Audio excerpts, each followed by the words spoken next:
রামনবমী আজকে রামের জন্মদিন। জন্মদিনীতে তো আমরা রামনবমী উৎসব দীর্ঘদিন থেকে পালন করে আসছি। এটা আমাদের একটা আবেগ, এটা আমাদের একটা হিন্দু ফিলোসফি, হাজার হাজার বছর ধরে রামের জন্মতিথিকে আমরা অবজার্ভ করি, পালন করি। রাম আমাদের হিন্দু সমাজে এমন একটা আদর্শ পুরুষ, যার দায়িত্ববোধ, যার আপনার নিষ্ঠা, যার সততা এমনভাবে এই যে আমাদের দর্শনের মধ্যে প্রতিষ্ঠিত হয়ে আছে। আমরা সবাইকে বলি যে রামের মতন পুরুষ হয়, অর্থাৎ একদিকে রাম যেমন দায়িত্বের প্রতীক, অন্যদিকে রাম যেমন ত্যাগের প্রতীক, এবং অন্যদিকে রাম যেমন একটা সূর্যের প্রতীক, রাম যেমন একটা মুক্তির পথ, একটা অশুভ শক্তিকে বিনাশ করে শুভ শক্তিকে প্রতিষ্ঠা করা।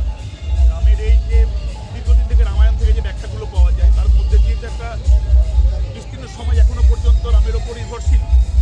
মূলত এখন রাম এবং সীতা আমাদের ক্ষেত্রে এমন দুটো বর্ণময় চরিত্র, যে চরিত্রের মধ্যে আমরা মহিলাদেরকে বলি সীতার মতো সহ্য শক্তি আর রামের মতো পুরুষ হও। অর্থাৎ তারা একবারে কি বলবো, মডেল অফ হচ্ছে ইন্ডিয়ান কালচার। এটা এই জায়গায় দাঁড়িয়ে আজকে আমাদের শোভাযাত্রা বাবা এটা বার করে, এখানে আমি এসেছি। রামনবমী সকালে পুজোও দিয়েছি, ওখানে অন্নপূর্ণা পুজোও রয়েছে। সবটার মধ্যে দিয়ে আমরা আজকে গোটা দিনটা কাটাচ্ছি এবং প্রত্যেকে রামনবমীর শুভেচ্ছা জানাচ্ছি। যারা আমাদের বহরমপুর শহরের যারা নাগরিক, সহনাগরিক, যারা আমাদের এখানে মায়েরা রয়েছে, অন্নপূর্ণা একদিক দিয়ে আমাদের দুর্গার রূপ, অন্যদিকে আমাদের ভগবান রাম আমাদের যুগ পুরুষ একটা। তো তাদের মধ্যে দিয়ে আমাদের সবারই মঙ্গল হোক, এই সমাজ যেন তাদের আদর্শকে, দর্শনকে নিয়ে চলতে পারে, এটা আবেদন থাকবে। এই শোভাযাত্রাতে কিছু কিছু অস্ত্র রয়েছে, হয়তো তারা নিয়ে এসেছে। আমি বলি শোভাযাত্রাতে আমরা পার্টিসিপেট করি, শোভাযাত্রাতে আমাদের নয়, এখানে চলছে, এর মধ্যে দিয়ে আমরা পার্টিসিপেট করেছি। তা আমি এখনো পর্যন্ত এসেছি, এখানে কোনো অস্ত্র দেখতে পাইনি। তো সেই জায়গা থেকে এবার যদি সামনে অস্ত্র থাকে, কি আছে না আছে সেটা আমি বলতে পারবো না।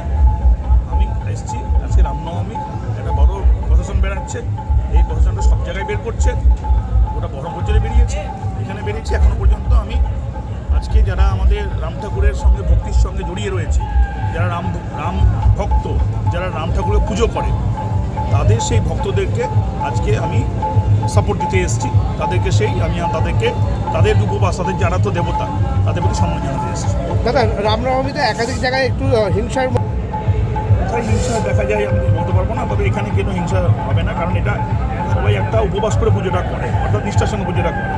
এখানে হিংসার কোনো ব্যাপারই নেই। বহরমপুরে হিংসা কী আছে? বহরমপুরে কোনো হিংসা কোনোদিনই ছিল না, থাকবেও না। এটা প্রতি বছরই আমরা বার করি। সনাতনী হিন্দু হিসাবে আমরা গর্বিত যে আমরা বহরমপুর শহরের যুব সমাজ প্রায় এটা নিয়ে 3 বছর হচ্ছে। আমরা যেমন রামনবমীর দিনে রাম পূজায় দ্রুত হই এবং প্রতি বছর পূজা করি, সেই সঙ্গে সঙ্গে একটা শহর পরিক্রমার র্যালি করি। প্রতি বছরের ন্যায় রুটিনভাবে আমরা র্যালিটাকে বার করি। র্যালিতে অস্ত্র দেখা গিয়েছে, যে অস্ত্র নিষিদ্ধ ছিল সে অস্ত্র রাইতে আছে। কোনো ঈশ্বর, কোনো ভগবান অস্ত্রহীন হয় না। আমরা সবাইকে বলছি স্বতঃস্ফূর্তভাবে এবং শান্তিপূর্ণভাবে এই প্রোগ্রামটাকে সম্পূর্ণ করার জন্য সকলে মিলে সাড়া দিয়ে এটা করছি। কোথা থেকে কোথায় যাবে এই র্যালিটা? এটা কুঞ্জঘাটার মোড় থেকে বেরিয়েছে, এটা কল্পনা হাউস হয়ে পুরনো হসপিটালে ঘুরে চৌরাস্তা মোড় হয়ে এই র্যালিটা খাগড়াফাড়ির সামনে দিয়ে আবার কান্তনগর কালভেটের ওখানে আমাদের যে রাম পূজা হয়েছে সেই পূজার ওখানে গিয়ে যোগদান। এখানে বিভিন্ন ওয়ার্ডের কাউন্সিলর আছে, প্রায় আমাদের ভাইস চেয়ারম্যান আছে, আমাদের পৌরপিতা আসছে, আমাদের 72 নম্বর বিধানসভার এবার তৃণমূল কংগ্রেসের প্রার্থী, তিনিও আমাদের সাথে র্যালিতে পাবেন। ঠিক আছে।